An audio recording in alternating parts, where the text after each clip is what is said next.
冷水和面。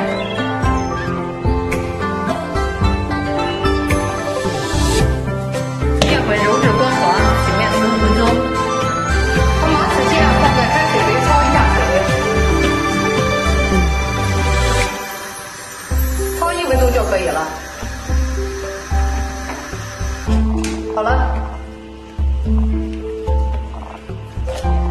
这里打入3个鸡蛋，放点盐，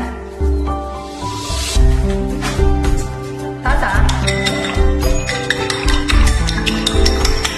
锅烧热，锅底加一点油，把鸡蛋加进去。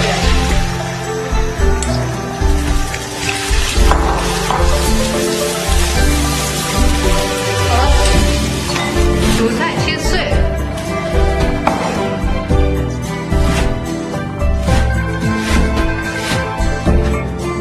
之前烫好了粉条，来切一下，把这个马齿苋的水分煮一下，把马齿苋切碎，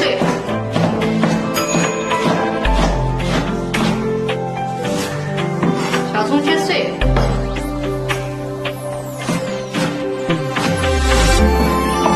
姜切碎，鸡蛋加进去。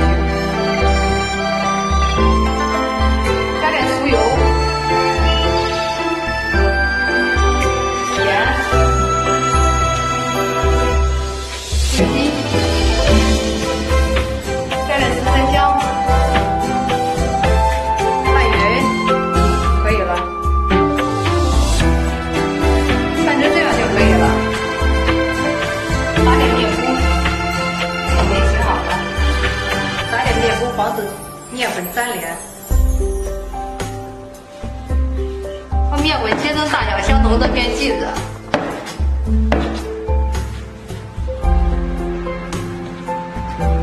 把这个面团子擀成薄面皮。